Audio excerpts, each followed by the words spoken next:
Hello नमस्कार मेरे प्यारे दोस्तों, आप सभी लोगों का बहुत बहुत स्वागत है मेरे YouTube चैनल करियर अड्डा 1 to 1 पर। जैसा कि आप लोगों को पता है कि हमारा एसएससी जीडी का प्रैक्टिस सेशन चल रहा है और हम लोगों ने 5 एसएससी जीडी के प्रैक्टिस सेशन कर लिए, वो भी जीएस के। आज हम लोग आप लोगों के सामने 6वां प्रैक्टिस सेट लेकर आए हैं, वो भी जीएस का। जीएस के बहुत ही बेहतरीन 20 क्वेश्चन आपके साथ लेकर आए हैं और आपको बहुत ही धैर्यपूर्वक के साथ मेरे साथ पढ़ाई करनी है। और निश्चित रूप से अगर आप हमारे साथ तैयारी करते हैं, प्रिपरेशन करते हैं, तो एसएससी जीडी में आपके जीएस का बहुत ही अच्छा स्कोर होगा। और हमारे जितने भी जो भी भाई बहन हमारे साथ जुड़ रहे हैं, ज़्यादा से ज़्यादा अपने दोस्तों के साथ, अपने जो भी रिलेटिव हैं उनको वीडियो शेयर करिए और उनको भी सफल बनाइए, ठीक है। तो आज हम लोग अपने प्रैक्टिस सेशन को आगे बढ़ाते हैं और आज के दिन का पहला क्वेश्चन देखते हैं। आपकी स्क्रीन के सामने पहला क्वेश्चन आ रहा है, देखते हैं पहला क्वेश्चन। पहला क्वेश्चन आपको दिखाई दे रहा होगा, पढ़ लीजिए। पहला क्वेश्चन क्या है?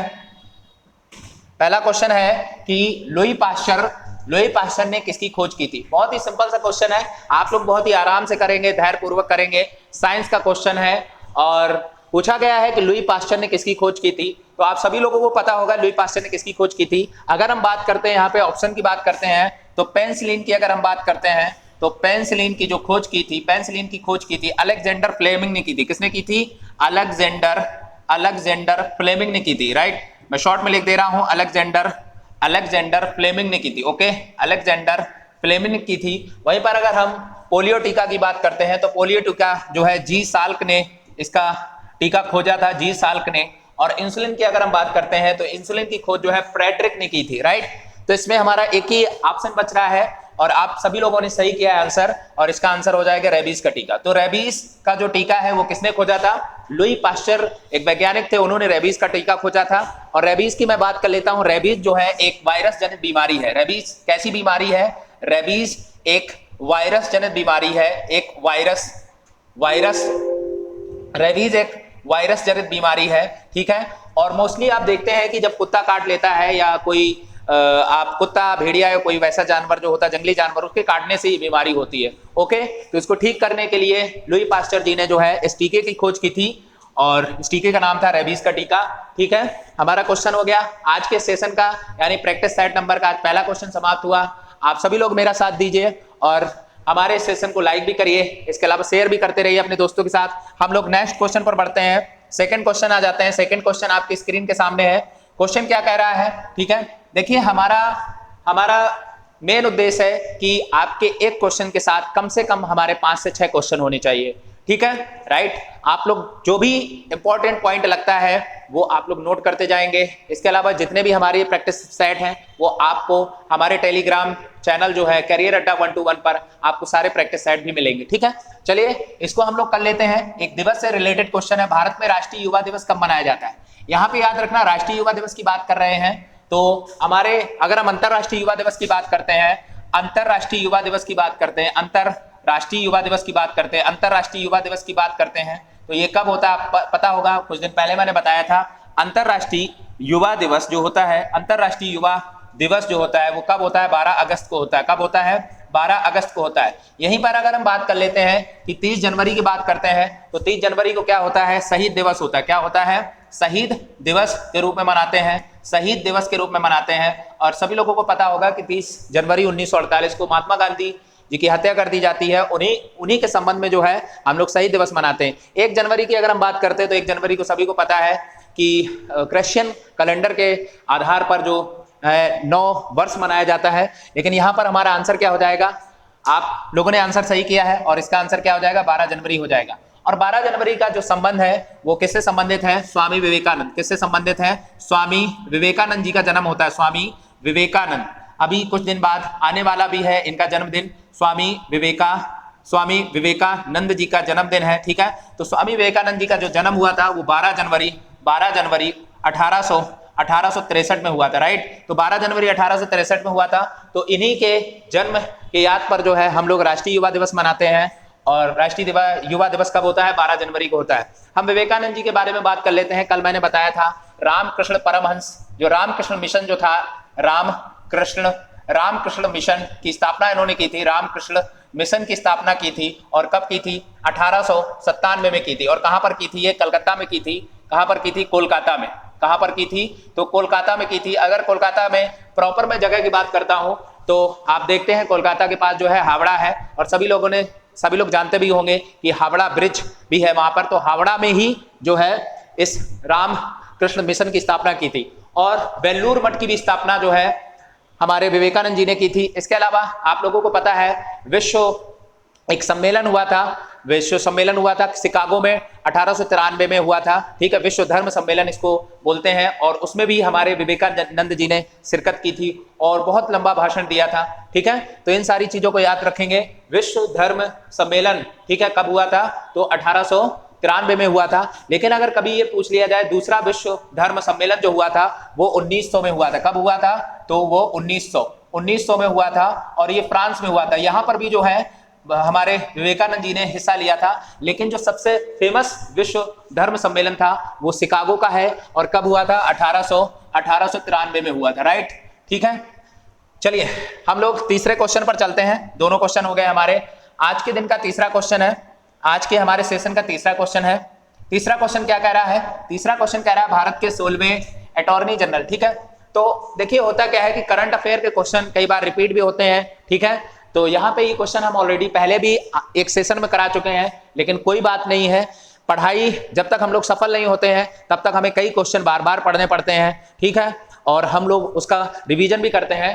तो भारत के 16वें अटॉर्नी जनरल, अभी आप लोगों को पता होगा ये करंट अफेयर का क्वेश्चन है और अभी चेंज हो गए हैं 16वें अटॉर्नी जनरल। और मैंने पिछली क्लास में बताया था किसको चुना गया है, तो आर वेंकट रमणी जी को चुना गया है। किसको चुना गया है? आर वेंकट रमणी जी को चुना गया है। इन्होंने किसका स्थान लिया है? तो वेणुगोपाल जी का स्थान लिया, के वेणुगोपाल का स्थान लिया है। ये भारत के 15वें अटॉर्नी जनरल थे, भारत के 15वें एजी थे। एजी का मतलब होता है अटॉर्नी जनरल। अब मैं इसके बारे में बता देता हूं। संविधान में इनका जो जिक्र है वो संविधान की मैं बात करता हूं तो संविधान में एक अनुच्छेद है। संविधान में अनुच्छेद 76 के तहत संविधान में अनुच्छेद 76 के तहत जो है भारत का एक अटॉर्नी जनरल होता है। और इसे हम क्या बोलते हैं? भारत का प्रथम विधि अधिकारी बोलते हैं। क्या बोलते हैं? भारत का प्रथम विधि अधिकारी बोलते हैं। भारत का ये प्रथम विधि अधिकारी होता है या भारत का ये प्रथम कानूनी अधिकारी होता है। क्या होता है? या भारत का प्रथम कानूनी अधिकारी होता है। वहीं पर अगर हम ये कह दें कि भारत का सबसे बड़ा वकील, ठीक है, तो भारत का सबसे बड़ा वकील भी इसको बोला जाता है। तो तीनों नाम याद रखेंगे, भारत का विधि अधिकारी, भारत का कानून अधिकारी या भारत का सबसे बड़ा जो है आपका क्या वकील, कौन होता है? अटॉर्नी जनरल होता है। और संसद के दोनों सदनों में जो है ये भाग भी ले सकता है, राइट, क्लियर हो गया, ओके। वहीं पर एक दिए है एमसी सीतलवाड़। एमसी सीतलवाड़ के बारे में क्या है? तो ये भारत के प्रथम अटॉर्नी जनरल है। ये क्या है? भारत के प्रथम अटॉर्नी जनरल है, राइट, भारत के प्रथम एजी हैं, ओके, भारत के प्रथम एजी रहे हैं। और ये एग्जामों में पूछा भी जाता है कि भारत के प्रथम अटॉर्नी जनरल जो है किसको चुना गया। और ये इस साल का जो पीटी का एग्जाम हुआ था 2022 का, उसमें ये क्वेश्चन आया भी था, ठीक है। चलिए हम लोग आगे चलते हैं। हम लोग चौथे क्वेश्चन पे आते हैं। आज के सेशन का चौथा क्वेश्चन देख रहे हैं और चौथा क्वेश्चन क्या है देख लीजिए। क्या लिखा है? एम्फोटेरिक पदार्थ किस रूप में क्रिया करता है? तो एम्फोटेरिक पदार्थ जो होता है, यहाँ पे आपको शब्द लिखा है एम्फो का मतलब ही होता है दो रूप। यानी एम्फो का, जैसे आप लोग पढ़ते हैं एम्फोफोबिया, एम्फेबियन जो होता है, एम्फेबियन, तो दो चीजें होती हैं उसमें, ठीक है। तो यहाँ पे दो चीज हो जाएंगी। तो यहाँ पे अगर हम क्षार की बात करते हैं तो यहाँ पे केवल एक ही है, तो क्षार नहीं होगा। अगर हम यहाँ का दिए गए विकल्पों में से कोई नहीं तो ये भी नहीं होगा। अगर हम ये कहें कि अम्ल होगा तो नहीं, क्योंकि दो चीजें हैं। यानी कि हमारा क्या होता है? अम्ल भी होता है और क्षार भी होता है, राइट। तो जिस ऑप्शन में अम्ल और क्षार दोनों दिए हैं तो वो हमारा क्या हो जाएगा? आंसर हो जाएगा। मैंने इसमें कट इसलिए लगाया है क्योंकि एम्फोटेरिक पदार्थ जो होते हैं वो बेसिकली अम्ल के साथ और क्षार के साथ क्रिया करते हैं। तो अम्ल और क्षार दोनों के साथ क्रिया कर लेंगे, ठीक है। इस क्वेश्चन का आंसर हो गया जाके हमारा क्या हो गया जाके? अम्ल और क्षार। भाषा को ध्यान से पढ़ेंगे। एम्फो, तो कई बार होता क्या है कि जो भाषा हमारी लिखी होती है उसी में हमारे आंसर छिपे हुए होते हैं। तो एम्फोटेरिक पदार्थ जो होते हैं किस रूप में क्रिया करते हैं? क्षार में करते हैं और अम्ल में करते हैं, राइट, क्लियर हो गया। आगे बढ़ जाते हैं, नेक्स्ट क्वेश्चन देखते हैं। हमारे आपकी स्क्रीन के सामने है, क्वेश्चन नंबर 5वां है। बहुत ही अच्छा क्वेश्चन है, भारतीय इकोनॉमी से क्वेश्चन है ये, ठीक है, भारतीय अर्थव्यवस्था से क्वेश्चन है। तो क्या पूछा, जब भी आप लोग एग्जाम में क्वेश्चन करेंगे तो कैसे करेंगे? सबसे पहले क्वेश्चन को पढ़ना है, अर्थव्यवस्था की केंद्रीय समस्या। तो जैसे हम ही लोग सोचते हैं कि हमारे अगर हम बॉडी में हमारी केंद्रीय समस्या हो जाए, तो केंद्रीय समस्या के क्या है, हम लोगों को बहुत बड़ी बीमारी लग जाए, ठीक है, तो वो हमारी क्या हो जाती है, केंद्रीय समस्या हो जाती है, राइट। इसके अलावा यहाँ पे क्या पूछा गया है, अर्थव्यवस्था की केंद्रीय समस्या निम्न में से क्या है। और अगर नॉर्मली हम लोगों को बीमारी होती है, नॉर्मल वायरल फीवर हो जाता है, तो वो दवाई से क्या होता है, अलग हो जाता है, मतलब दवाई से ठीक हो जाता है, ओके। लेकिन जो केंद्रीय समस्याएं होती हैं वो बहुत टाइम तक चलती हैं, ठीक है, बहुत टाइम तक। तो इसमें क्या होता है, होता क्या है कि केंद्रीय समस्या का मतलब होता है यहाँ पे बुनियादी समस्या। यहाँ पे हम लिख सकते हैं अर्थव्यवस्था में बुनियादी समस्या, ठीक है, अर्थव्यवस्था में बुनियादी समस्या, ठीक है, समस्या। तो इससे भी आप समझ सकते हैं अर्थव्यवस्था में जो बुनियादी समस्या होती है उसी को केंद्रीय समस्या की। तो बुनियादी समस्या के अंतर्गत क्या होता है, उत्पादन क्या करना है, तो ये हमारी बुनियादी समस्या बनी रहती है। वहीं पर अगर हम बात करते हैं उत्पादन कैसे करना है, तो ये भी हमारी समस्या जो है केंद्रीय समस्या का एक पार्ट होता है। वहीं पर आपको चौथा ऑप्शन मिलेगा उत्पादन किसके लिए करना है, तो ये भी हमारा जो है केंद्रीय समस्या का एक भाग होता है। लेकिन अगर निजी लाभ को अधिकतम कैसे करना है, तो ये हमारी केंद्रीय समस्या नहीं होती है, ये समस्या होती है हमारी, ठीक है, लेकिन हमारी ये केंद्रीय समस्या के अंतर्गत नहीं आती है। तो इसका आंसर क्या हो जाएगा, निजी लाभ को अधिकतम कैसे करना है, ठीक है, निजी लाभ को अधिकतम कैसे करना है, इसका आंसर ये हो जाएगा, ठीक है। हम लोग आगे बढ़ जाते हैं, क्वेश्चन नंबर 6 को देखते हैं, 6वें क्वेश्चन को देखते हैं। और 6वां क्वेश्चन जो है आपकी स्क्रीन के सामने है और बहुत ही आराम से हम लोग क्वेश्चन करते चलेंगे।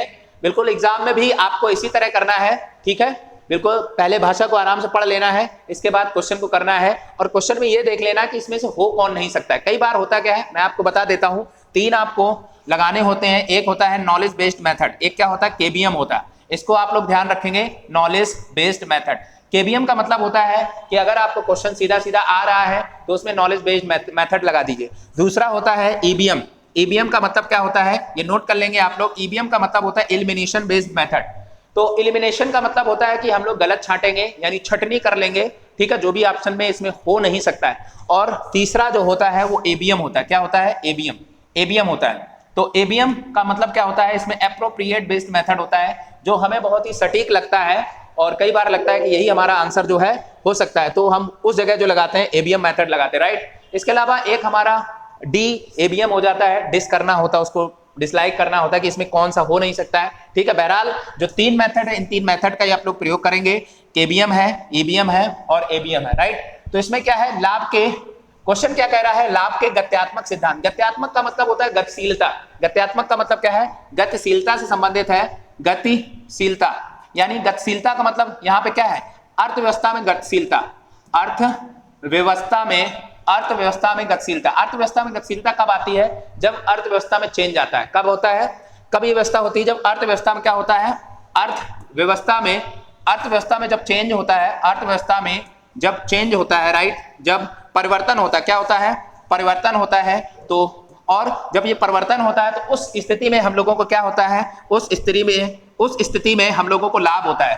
तो इसी को हम लोग बोलते हैं कि लाभ के गत्यात्मक सिद्धांत। यानी कि यहाँ पे लाभ है, लाभ हमें कब मिलेगा, जब हमारी अर्थव्यवस्था जो है परिवर्तनशील होगी, ठीक है, तो उस समय हमें लाभ की प्राप्ति होगी। तो इसका जो सिद्धांत दिया है क्लार्क जी ने दिया है। किसने दिया है, क्लार्क जी ने दिया है। ये इंपॉर्टेंट क्वेश्चन है, डायरेक्ट इसको ऐसे ही नोट कर लेंगे कि लाभ के गत्यात्मक सिद्धांत के बारे में किसने लिखा है या किसने सिद्धांत दिया है, तो क्लार्क जी ने दिया है, ओके। ये इकोनॉमिस्ट है, एक अर्थशास्त्री है। नेक्स्ट पर जाते हैं, नेक्स्ट क्वेश्चन पर आते हैं। स्क्रीन के सामने है आपका 7वां क्वेश्चन है। 7वां क्वेश्चन हम लोग आराम से करेंगे। क्या है, विश्व का दूसरा सबसे बड़ा महाद्वीप कौन है। तो विश्व का दूसरा सबसे बड़ा महाद्वीप की बात कर रहे हैं, तो हम एक बार क्रम से लगा देते हैं। ये क्षेत्रफल के बात कर रहे हैं, क्षेत्रफल के आधार पर विश्व का दूसरा सबसे बड़ा महाद्वीप। यहाँ पे ये दिया नहीं है, यहाँ पे हम लोग क्षेत्रफल डाल लेंगे, क्षेत्रफल, ओके। तो क्षेत्रफल के आधार पे आप, बहुत से ऐसे बच्चे हैं जिनको पता होता है लेकिन फिर भी बीच में कभी कभी भूल जाते हैं। तो पहले नंबर पे क्या होता है, पहले नंबर पे है एशिया, पहले नंबर पे आता है, आप सभी लोगों को पता होगा, एशिया है, ठीक है। एशिया के बाद है हमारा अफ्रीका है, अफ्रीका कॉन्टिनेंट है, अफ्रीका है। अफ्रीका के बाद जो है हमारा नॉर्थ अमेरिका है, North America, N America, N का मतलब यहाँ पे नॉर्थ यानी उत्तरी अमेरिका, ठीक है। उत्तरी अमेरिका के बाद हमारा साउथ अमेरिका, एस अमेरिका है।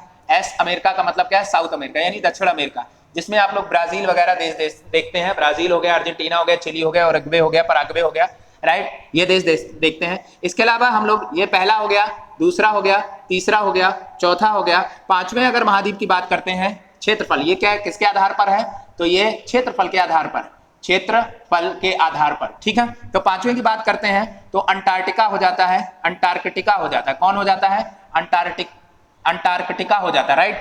अगर हम छठवें की बात करते हैं, छठवां हमारा यूरोप हो जाता है, क्षेत्रफल के हिसाब से यूरोप हो जाता है, कौन हो जाता है, यूरोप है, ठीक है, कौन है, यूरोप है। वहीं पर अगर हम सातवें महाद्वीप की बात करते हैं तो सातवां हमारा ऑस्ट्रेलिया है, ओके। ऑस्ट्रेलिया जो है ये सबसे छोटा महाद्वीप है, क्या है, ऑस्ट्रेलिया हमारा सबसे छोटा महाद्वीप, राइट, क्लियर हो गया, ठीक है। तो इसका आंसर क्या हो जाएगा, इसका आंसर देख लीजिए, दूसरा बोला है, दूसरा बोला है, तो दूसरे नंबर पे क्या हमें दिख रहा है, अफ्रीका है, तो आंसर जो है अफ्रीका हो जाएगा, ठीक है। अफ्रीका की मैं बात कर लेता हूं, तो याद रखना अफ्रीका के संबंध में कुछ जानकारी बता देते हैं। अफ्रीका को अंध महाद्वीप भी बोला जाता है, क्या बोला जाता है, अफ्रीका को अंध महाद्वीप भी बोला जाता है, अंध महाद्वीप भी बोला जाता है। क्यों बोला जाता है, आप लोग जानते होंगे, अंध महाद्वीप इसलिए बोला जाता है क्योंकि यह बहुत ही पिछड़ा हुआ है, वर्तमान में अगर हम बात करते हैं तो सबसे पिछड़ा महाद्वीप है, ठीक है। इसके अलावा हम देखते हैं विश्व में सर्वाधिक देशों की संख्या जो है वो अफ्रीका महाद्वीप में ही पाई जाती है, विश्व में सर्वाधिक देशों, यानी अगर हम पर्टिकुलर किसी महाद्वीप की बात करते हैं, किसी एक महाद्वीप पे सर्वाधिक देशों की संख्या जो है, सबसे ज्यादा देश जो है कहां पाए जाते हैं, सबसे ज्यादा देशों की संख्या जो है, सबसे ज्यादा देशों की संख्या जो है वो कहां पर मिलती है, देशों की संख्या इसको इधर कर लेते हैं, देशों की संख्या जो है वो अफ्रीका कॉन्टिनेंट में ही है, ओके, क्लियर है, ठीक है। और इसके अलावा और भी हम जानकारी बता देते हैं कि अभी आप लोगों ने देखा होगा कि अफ्रीका का एक देश है नामीबिया, कौन सा है, नामीबिया, अफ्रीका का एक अभी देश है नामीबिया, और नामीबिया से जो है भारत ने क्या किया है, 8 चीतों को मंगाया है। कितने चीतों को मंगाया है, तो भारत ने 8 चीतों को मंगाया है। तो जब भी किसी भी देश, स्पेशल देश की बात आए और वहां से कोई भी हमारा करंट अफेयर का मुद्दा जुड़ा है तो उसको जरूर इंटरलिंक करिएगा। और इसके अलावा अभी हमारे दिसंबर लास्ट तक यानी 2022 के अंत तक भारत सरकार ने अनाउंस किया है कि दक्षिण अफ्रीका से, कहां से, दक्षिण अफ्रीका से जो है 12 चीते और आ जाएंगे। कितने आ जाएंगे, 12 चीतों को और मंगाया गया, ठीक है, दक्षिण अफ्रीका से 12 चीतों को और मंगाया गया, ठीक है। और पूरे अगर हम अफ्रीका कॉन्टिनेंट की बात करते हैं, जो अफ्रीका महाद्वीप, उसमें सबसे समृद्ध देश जो है वो कौन है, दक्षिण अफ्रीका ही है, ओके, क्लियर हो गया। आगे चलते हैं, अभी क्वेश्चन हमारे पास काफी है, ठीक है, आगे बढ़ जाते हैं, आगे चलते हैं। क्वेश्चन नंबर 8 क्या कह रहा है, क्वेश्चन नंबर देखिए 8 आपकी स्क्रीन के सामने है। वह प्रथम प्रधानमंत्री कौन थे जिन्होंने संसद सत्र में उपस्थित हुए बिना, यहाँ पे लिखा है, आप लोग जानते हैं कि संसद में बेसिकली 3 सत्र होते हैं, कितने होते हैं, 3 सत्र होते हैं। अनुच्छेद 185 होता है, आर्टिकल 85 होता है, राइट, 85 में क्या होता है, संसद के सत्र होते हैं। इसको आप लोग शॉर्ट ट्रैक में लिख लेंगे BMW, क्या लिख लेंगे, BMW। बी का मतलब होता है बजट सत्र, बी का मतलब जो होता है बजट सत्र होता है, राइट। और इसके अलावा जो होता है M का मतलब होता है मानसून सत्र होता है, मानसून सत्र होता है, ठीक है, मानसून सत्र होता है। W का मतलब होता है विंटर सत्र, W का मतलब क्या होता है, विंटर सत्र, ठीक है। तो ये 3 सत्र होते हैं, अनुच्छेद 85 के तहत होते हैं, और इन सत्र में कभी भी उपस्थित नहीं हुए हैं।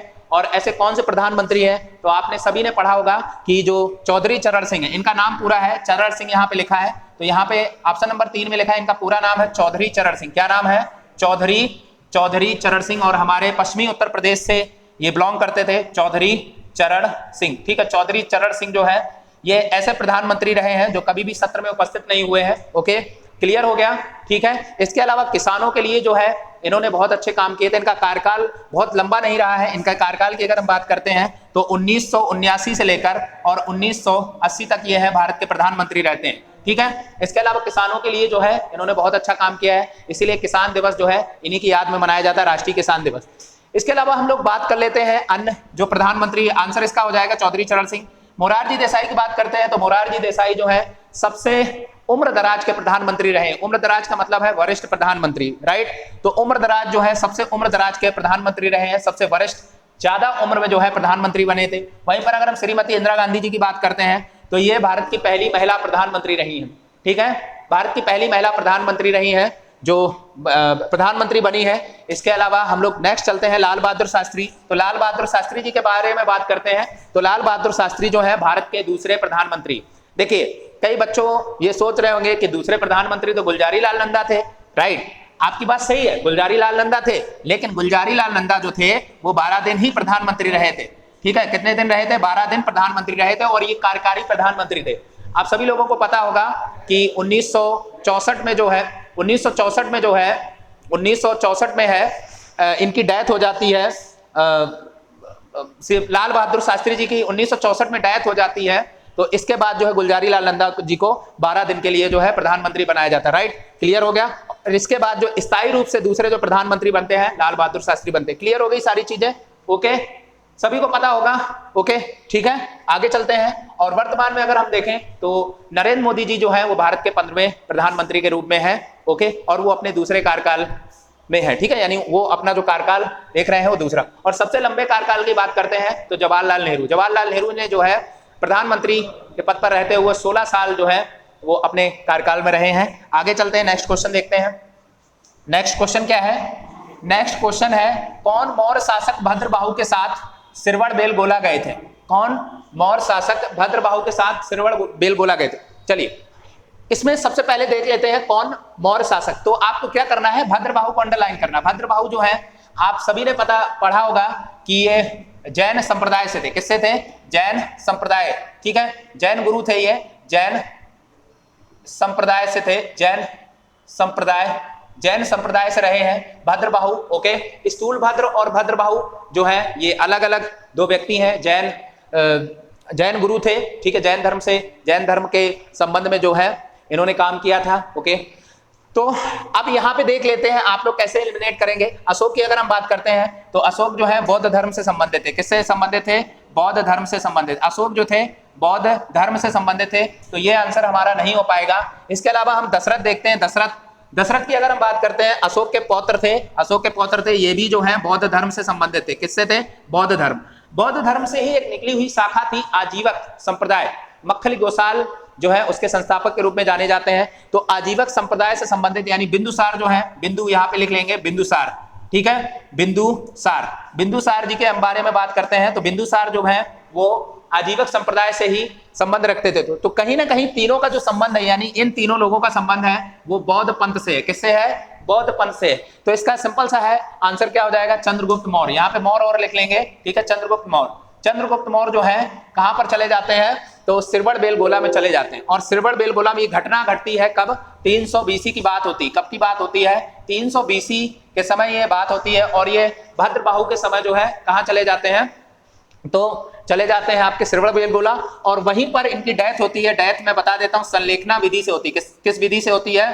संलेखना विधि। संलेखना विधि का मतलब होता है ये एक प्रकार से उपवास होते हैं और उपवास रहकर जो है प्राणों को त्यागना संलेखना विधि कहा जाता है। और ये हमें जैन धर्म में देखने को मिलता है, संलेखना विधि। राइट, क्लियर हो गया? ओके, इसके अलावा हम जैन धर्म के संबंध में 2 बातें और बताते हैं कि जैन धर्म में जैन संगीतियां हुई थी। क्या हुई थी? जैन संगीतियां। 2 जैन संगीति हुई थी। 2 जैन संगीति का मतलब होता है एक प्रकार का, जैसे हम लोग वर्तमान में सम्मेलन देखते हैं उसी तरह से उस समय भी ये बौद्ध संगीति हुई थी। तो पहली बौद्ध संगीति हम लोग देखते हैं 300 BC में हुई थी। कब हुई थी? 300 BC में हुई थी। और ये कहां पर हुई थी? तो पहली अगर हम बात कर लेते हैं, पहली पाटलिपुत्र में हुई थी। पहली बौद्ध संगीति जो है पाटलिपुत्र में हुई थी। और वहीं पर अगर हम सेकंड बौद्ध संगीति की बात करते हैं, सेकंड जैन संगीति की बात करते हैं, सेकंड जैन संगीति की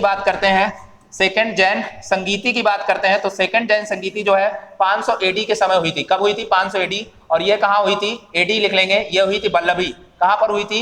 बल्लभी यानी गुजरात में हुई थी। कहाँ पर हुई थी? बल्लभी यानी गुजरात। अब जैसे मैं कई बार टर्म लिख देता हूँ BC और AD, तो जो मैं 2 टर्म लिखता हूँ इसके बारे में भी मैं बता देता हूँ। एक BC लिखता हूँ, ठीक है, और एक मैं टर्म लिख देता हूँ AD। तो इन दोनों टर्म को भी अच्छे समझना है। ठीक है, इन दोनों टर्म को अच्छे समझना। BC का मतलब होता है बिफोर कॉमन एरा। इसका मतलब क्या है? Before common era. इसका मतलब है बिफोर, राइट, कॉमन। इसका मतलब before common era. Okay, before common era यहाँ पे लिख लेंगे, एरा। ठीक है, और यहाँ पर AD का मतलब है, आप सभी लोगों को पता होगा, एन्ना डोमिनो, राइट, एन्ना डोमिनो। इसके अलावा आप लोग अपनी भाषा में BC को जानते होंगे, बिफोर क्राइसिस, यानी ईसा मसीह के जन्म के समय को जो भी हमारा टाइम रहा है उसको क्या बोलते हैं? BC बोलते हैं। और ईसा मसीह के जन्म, जैसे ईसा मसीह के जन्म हुआ उसी के समय से क्या है? AD चलता है। ठीक है, तो इसीलिए मैं शॉर्ट में AD और BC लिख देता हूं। आपको कंफ्यूजन बिल्कुल नहीं करना है। ओके, राइट, आगे बढ़ जाते हैं। नेक्स्ट क्वेश्चन देखते हैं। नेक्स्ट क्वेश्चन पे आ जाते हैं। क्वेश्चन नंबर 10वां है आपकी स्क्रीन के सामने। बहुत ही आसानी से करेंगे, बहुत सिंपल से क्वेश्चन है, बहुत टफ क्वेश्चन नहीं है। आप लोग अगर इसको देखेंगे, गर्मियों में उत्तर भारतीय मैदानों में बहने वाली अत्यधिक गर्म, यहाँ पे लिखा है अत्यधिक गर्म, एक हल्की गर्म हवा होती है, यहाँ पे लिखा है अत्यधिक गर्म, एवं शुष्क स्थानीय हवाओं को। तो हम लोग देखते हैं मई जून के समय जो होता है, मई जून का महीना होता है, और मई जून का महीना होता है, और घर वाले हमेशा कहते हैं कि लल्ला बाहर जा रहे हो तो कुछ ना कुछ जो है आप कुछ भी होता है ना, मतलब जो भी कपड़ा वगैरह होता है ढक लो, चेहरा ढक लो, सर ढक लो। क्यों? क्योंकि उनको पता होता है कि जो है बहुत ही गर्म हवाएं चलती हैं, और ये गर्म हवाएं जो होती हैं क्या कहलाती हैं? लू कहलाती हैं, लू कहलाती हैं। और अक्सर गांव में बोल भी देते हैं, जब भी हम लोगों को दिक्कत हो जाती गर्मियों में तो कहते हैं कि लू लग गई, लपट लग गई। लपट भी बोलते हैं, क्या बोलते हैं? लू भी बोलते हैं और लपट भी बोलते हैं। लपट हम लोग अपनी क्षेत्रीय भाषा में बोल देते हैं, लोकल भाषा में इसको हम नाम दे देते हैं, लपट बोलते हैं, ठीक है। तो लू और लपट एक ही बात है, और ये जो है भारत के उत्तरी मैदानों में चलती है। इसके अलावा हम बात कहें तो ये पाकिस्तान के क्षेत्र में भी चलती है। जो लू चलती है ये पाकिस्तान के क्षेत्र में भी चलती है लू। ओके, क्लियर हो गया? पाकिस्तान में भी चलती है। वहीं पर अगर हम बात कर लेते हैं मिस्ट्रल, एक आपको देखो यहाँ पे हवाएं दी हैं, मिस्ट्रल हवाएं दी। ये ठंडी हवाएं होती हैं। ये कैसी हैं? ठंडी हवाएं हैं। मिस्ट्रल आपकी ठंडी हवाएं हैं, ठंडी हवाएं हैं। और ये कहां पर चलती हैं? फ्रांस पर चलती है। कहां पर चलती हैं? फ्रांस में चलती हैं। कहां चलती हैं? फ्रांस में चलती हैं। मिस्ट्रल हवाएं कहां पर चलती हैं? फ्रांस में चलती है। वहीं पर फीन लिखा है, यहाँ पे फान होना चाहिए। क्या होना चाहिए? मैं लिख देता हूं यहाँ पर फान जो है, फान हवाएं जो होती हैं ये कहां पर चलती हैं? तो स्विट्जरलैंड के क्षेत्र पर चलती है। कहां पर चलती हैं? स्विट्जरलैंड, यहाँ पे लिख देते हैं स्विट्जरलैंड के क्षेत्र में जो है फान ये हवाएं चलती हैं। ओके, इसके अलावा हम लोग बात करते हैं, हाँ तो इसका आंसर क्या हो जाएगा? इसका आंसर हम लोगों ने पहले ही कर लिया है। इसके अलावा जो है ये हमने बता ही दिया, ये कहां पर चलती हैं? फ्रांस में चलती हैं। ये कहां पर चलती हैं? ये फान है, ठीक है, इसको हम लोग कर लेंगे। ये स्विट्जरलैंड में चलती हैं, स्विट्जरलैंड, ठीक है, स्विट्जरलैंड में चलती हैं। इसके अलावा हम जेट धाराएं की बात करते हैं, तो जेट धाराएं बेसिकली आप लोग देखते होंगे जो क्षोभ मंडल है उसके ऊपर ये पश्चिम से पूर्व की ओर चलती हैं, और एक प्रकार से ठंडी धाराएं होती हैं, ठीक है, जेट धाराएं। ओके, क्लियर हो गया? 10वां क्वेश्चन जो है हमारा क्लियर हो जाता है। हम लोग 11वें क्वेश्चन की तरफ चलते हैं। 11वां क्वेश्चन देखिए आपकी स्क्रीन के सामने, निम्नलिखित में से क्या एरोसोल नहीं है? एरोसोल नहीं है। यहाँ पे एरोसोल की अगर मैं बात करता हूं तो सभी लोगों को मैं समझा देता हूं एरोसोल क्या होता है। एरोसोल क्या होता है? एरोसोल की अगर मैं बात करता है, एरोसोल, ठीक है, तो एरोसोल जो होता है बेसिकली एक ठोस कोलाइड विलयन होता है। क्या होता है? एक ठोस कोलाइड होता है। एक क्या होता है? एक ठोस कोलाइड होता है। एक ठोस कोलाइड होता है, ठीक है, एक ठोस कोलाइड होता है, राइट। और ये जो ठोस कोलाइड होता है ये कैसे बनता है? जो हमारे वायु होती है, वायु या जो गैसें होती हैं उसमें जो जल होता है, जल के साथ जब ये मिल जाते हैं तो ठोस कोलाइड का निर्माण करते हैं। तो ऐसी प्रक्रिया में जब ये वायु या गैस जल के साथ मिलती हैं तो बादल का भी निर्माण करती हैं। क्या करती हैं? बादल भी बनाती हैं, ठीक है। वहां पे कोहरा का भी निर्माण करते हैं, ठीक है। इसके अलावा धुआं देखते हैं तो धुआं का भी निर्माण करते हैं, लेकिन अगर हम कीचड़ की बात करें तो कीचड़ का इससे कोई भी संबंध नहीं होता है। इसका आंसर क्या हो जाएगा? हमारा तीसरा हो जाएगा, ठीक है। इसको नोट कर लेंगे। एरोसोल क्या होता है? एक ठोस कोलाइड होता है जो जो भी वायु या गैस होती हैं जल के साथ जब क्रिया करती हैं तो वो ठोस कोलाइड का निर्माण कर लेती हैं। आंसर हमारा हो गया। नेक्स्ट क्वेश्चन पर चलते हैं। क्वेश्चन नंबर 12 है। देखिए क्वेश्चन नंबर 12 क्या कह रहा है? जनगणना कितने वर्ष में एक बार होती है? जनगणना कितने वर्ष में एक बार होती है, राइट। तो जनगणना देख लेते हैं। भारत में जनगणना, अगर हम भारत की जनगणना की बात करते हैं, हम लोग भारत की जनगणना की बात करते हैं तो 1872 में पहली बार हुई थी। 1872 में पहली बार जनगणना हुई थी। और किसके समय हुई थी? लॉर्ड मेयो के समय हुई थी। किसके समय हुई थी? लॉर्ड मेयो के समय हुई थी पहली बार। वहीं पर अगर हम बात करते हैं 1881 की बात करते हैं, 1881 में, तो 1881 में लॉर्ड रिपन के समय जनगणना हुई थी। और ये कैसी थी? एक स्थायी ना कह के हम नियमित अगर बोले, नियमित, ये भारत में नियमित जनगणना हुई थी 18। और ये कंटिन्यू 10 साल के उपरांत जो है जनगणना होती। वर्तमान में अगर हम देखें तो 15 जनगणना हो चुकी है। और स्वतंत्र भारत की अगर हम बात करते हैं तो 7 जनगणनाएं हो चुकी हैं, ठीक है। तो इसका आंसर बहुत ही इजीली कर लेंगे, 10 वर्ष हो जाएगा, ठीक है। बाकी इसमें कुछ नहीं करना है। मैं आप लोगों को जानकारी के लिए बता देता हूँ, ये आपका जो सेशन चल रहा है, प्रैक्टिस सेट चल रहा है जीडी का, जीएस का। इसके अलावा हम जीडी के लिए अभी जितने टॉपिक वाइज होते हैं, टॉपिक वाइज भी 20-20 क्वेश्चन जो है आपको धीरे धीरे कराएंगे, ठीक है। जिम्मेदारी आपकी भी बनती है कि हमारे साथ कंटिन्यू आप लोग जुड़ें और हमारे जितने भी सेशन हैं उसको आप लाइक करें और दोस्तों के साथ शेयर भी करते रहें, ठीक है। और सब्सक्राइब भी कर लें ताकि जो भी हमारे आगे की जानकारियां आती रहेंगी वो आप तक पहुंचती रहेंगी। ठीक है, क्वेश्चन नंबर हमारा 12 हो गया। 13 क्वेश्चन नंबर पे आते हैं। ये समझ लीजिए बच्चों, हमारी तरफ से पूरी कोशिश है, फुल पैकेज आपको जीएस में दिया जाएगा। जब तक आपका पेपर नहीं हो जाता है तब तक हम अपने संस्थान के द्वारा फुल पैकेज देंगे आपको, यानी कि जीएस के सारे टॉपिक करा देंगे, टॉपिक बाई ऐसी एमसीक्यूज के फॉर्म में। ठीक है, और इसके अलावा जो रोज आपका प्रैक्टिस सेशन चलेगा वो रोज ही चलेगा। ठीक है, चलिए आगे आ जाते हैं। क्वेश्चन क्या है, दुनिया का पहला देश जिसने पुरुष क्रिकेटरों के बराबर महिला क्रिकेटरों को वेतन देने का निर्णय लिया है। तो ये भी क्वेश्चन जो है मैंने पिछले क्लास में कराया है, आप सभी लोगों को पता है। न्यूजीलैंड जो है न्यूजीलैंड जो है दुनिया का पहला देश बना। न्यूजीलैंड फर्स्ट कंट्री बना। क्या है? फर्स्ट कंट्री बना है, पहला देश बना है जिसने पुरुषों के बराबर, जो पुरुष का वेतन होता है, पुरुष क्रिकेटर होते हैं, उन्हीं के बराबर जो है वेतन दिया गया है महिलाओं को। तो इसी के आपने देखा होगा कुछ समय इनके न्यूजीलैंड ने डिसीजन लिया, उसके बाद भारत ने भी डिसीजन लिया। किसने लिया? भारत ने ये डिसीजन लिया और भारत जो है दुनिया का सेकंड देश बन गया। और उन्होंने भी बोला कि हम भी जो है भारत, ये जो भी क्रिकेटर है यानी पुरुष क्रिकेटर है, जितना उनको वेतन मिलता है तीनों फॉर्म में उतना ही वेतन जो है महिलाओं को। अब मैं वेतन की बात कर लेता हूं। तो वेतन जो है पुरुष क्रिकेटरों को कितना मिलता है भारत में पुरुष क्रिकेटरों का वेतन जो है, क्रिकेटरों का वेतन जो है, ठीक है, ये मैं भारत की बात कर रहा हूं। भारत में पुरुष क्रिकेटरों का वेतन जो है, अगर मैं टेस्ट मैच की बात करता हूं तो टेस्ट मैच में उनको जो है 15 लाख रुपए दिए जाते हैं। कितने? 15 लाख रुपए दिए जाते हैं, और इतना महिलाओं को भी मिलेगा। अगर हम वहीं पर ओडीआई की बात करते हैं तो ओडीआई में महिलाओं को 12 लाख दिए जाते हैं। कितने दिए जाते हैं? 6 लाख। यहाँ पे 6 लाख लिखेंगे। और वहीं पर अगर हम T20 की बात करेंगे तो ये दिए जाते कितने? 3 लाख दिए जाते हैं। ठीक है, तो ये वेतन जो पुरुषों को मिल रहा था, ये अब महिलाओं को यही वेतन मिलेगा। हो सकता है एग्जाम में ऐसे भी पूछ लें जो है कि ओडीआई में कितना वेतन दिया जाता है? 6 लाख। या ओडीआई में महिलाओं को कितना वेतन मिलेगा? 6 लाख। या ओडीआई में अब महिलाओं को कितना वेतन मिलेगा? 6 लाख। या T20 में पूछ ले तो 3 लाख, और टेस्ट में पूछ ले 15 लाख, क्योंकि यही पुरुषों का वेतन है। ठीक है, तो ये एक समानता की बात हो जाती है। आप लोग समानता अनुच्छेद पढ़ते हो, ये मौलिक अधिकार भी हमारे होते हैं और वहां पे समानता की बात की जाती है। तो उसी के संबंध में ये समानता और महिला सशक्तिकरण को देखते हुए ये कदम उठाए गए हैं, और ये बहुत ही सराहनीय कदम है सरकार के। ठीक है, हम लोग आगे बढ़ जाते हैं सरकार और बीसीसीआई के। आगे बढ़ जाते हैं कॉन्टिनेंट ऑफ द कंट्रस्ट, यानी कि इसका मतलब ये होता है कि विविधता से भरा महाद्वीप कौन है। अभी कुछ देर पहले मैं बता गया था कि जो अफ्रीका महाद्वीप है वो अंध महाद्वीप जरूर है, लेकिन सबसे ज्यादा दुनिया में जो है विविधता जो है अफ्रीका महाद्वीप में ही पाई जाती है। अनेकों तरह के जानवर, अनेकों तरह के आपको पक्षी मिलेंगे, जानवर मिलेंगे, पहाड़, नदियां, झीलें, मरुस्थल, सारी चीजें आपको वहां पे मिलती हैं। ठीक है, इसके अलावा अफ्रीका महाद्वीप एक ऐसा महाद्वीप है, अगर अफ्रीका की हम बात करते हैं, एक मैं डायग्राम के सहारे आपको बता देता हूं। अफ्रीका मैं यहाँ पे डायग्राम बना देता हूं, 1 मिनट रुकिए।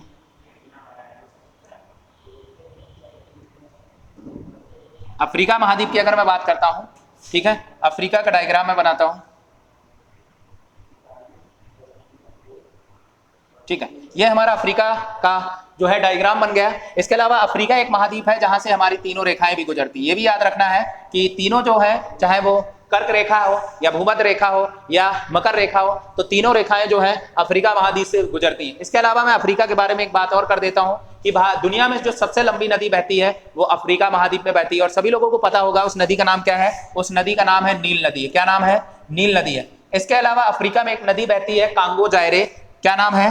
कांगो जायरे। ये अफ्रीका की दूसरी लंबी नदी है। अफ्रीका की दूसरी लंबी नदी है कांगो जायरे। ठीक है, कांगो जायरे वो जो है भूमध्य रेखा, यानी जो बीच से लाइन यहाँ से जा रही है उसको ये 2 भागों में ऐसे काटती है। ठीक है, तो कांगो जायरे जो नदी है वो 2 भागों में काटती है। इसके अलावा हम अफ्रीका में बात करते हैं तो अफ्रीका के उत्तरी अफ्रीका यानी इस क्षेत्र में जो है दुनिया का सबसे बड़ा मरुस्थल फैला हुआ है, और जिसे हम सहारा मरुस्थल के नाम से जानते हैं। ठीक है, इसके अलावा हम बात करते हैं तो यहीं पर सहारा मरुस्थल के पास ही जो है सवाना यानी उष्णकटिबंधी जो है क्षेत्र पाए जाते हैं। उष्णकटिबंधी यानी घास के मैदान जो है वो पाए जाते हैं। सवाना घास के मैदान बोलते हैं, और ये घास के मैदान जो होते हैं उष्णकटिबंधी घास के मैदान होते हैं। इसके अलावा हम नीचे की बात करते हैं तो सबसे दक्षिण में नीचे है यहाँ पे दक्षिण अफ्रीका। यहाँ पर वेल्ड घास के मैदान पाए जाते हैं। क्या पाए जाते हैं? वेल्ड के घास के मैदान पाए जाते हैं। राइट, क्लियर हो गया। तो बहुत सी जानकारी अफ्रीका के संबंध में, इसीलिए जो है अफ्रीका जो है इसको क्या बोलते हैं? कॉन्टिनेंट ऑफ द कंट्रस्ट बोलते हैं। ठीक है, विविधता वाला महाद्वीप बोलते हैं। ओके, आगे बढ़ जाते हैं नेक्स्ट क्वेश्चन पर।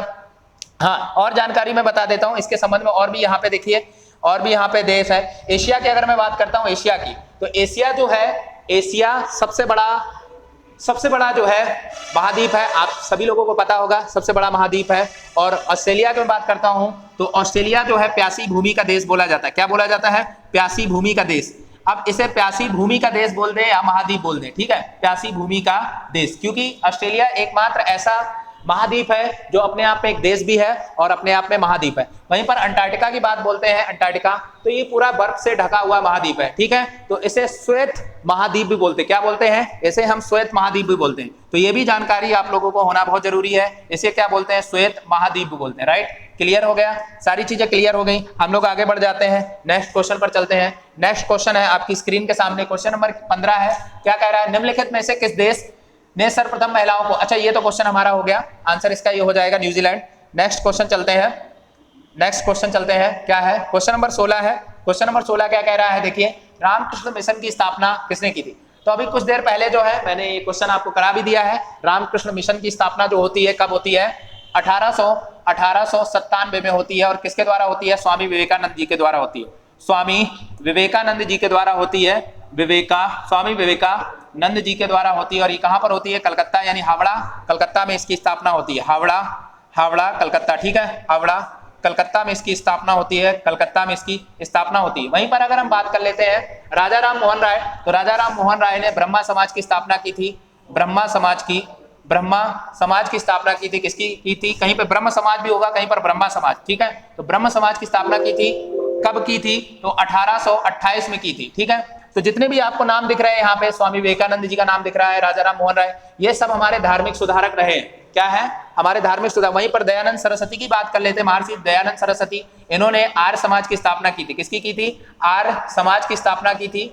आर्य समाज की स्थापना जो है कब की थी? 1875 में की थी। कब की थी? 1875 में की थी। और वेदों की ओर लौटो जो है नारा भी दिया था किसने? स्वामी दयानंद सरस्वती। ईश्वर चंद्र विद्यासागर की बात करते हैं तो ये भी हमारे धार्मिक सुधारक रहे हैं और बंगाल से ही ये बिलोंग करते हैं। इन्होंने क्या किया था? एक जो लड़कियों के लिए स्कूल खोला था शिक्षा के लिए, और इस कलकत्ता में खोला था। इस स्कूल का नाम था मेट्रोपॉलिटन स्कूल। क्या नाम था? मेट्रोपॉलिटन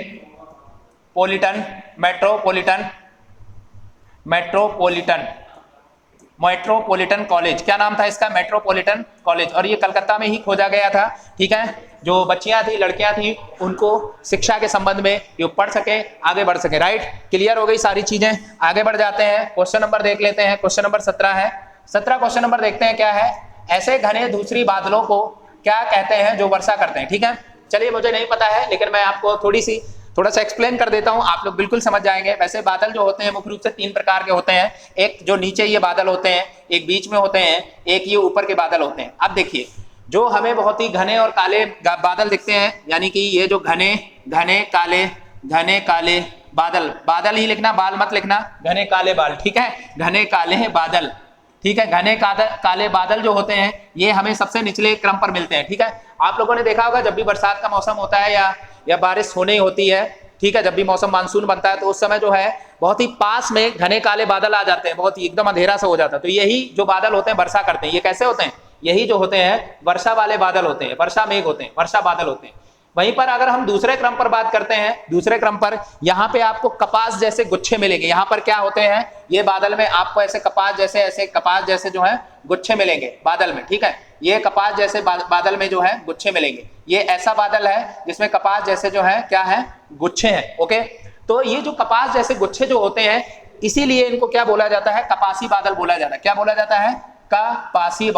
कपासी बादल। और ये जो है घने बादल से जो है, यानी कि जो काले बादल होते हैं, वर्षा मेघ होते हैं, उनसे ऊपर होते हैं। ओके, कपासी बादल होते हैं। अब ये कपासी बादल जो है, आप सोच रहे होंगे सर ये कपासी बादल बनते कैसे हैं? तो जो संवहनी प्रक्रिया होती है, क्या होती है? संवहनी प्रक्रिया होती है। संवहनी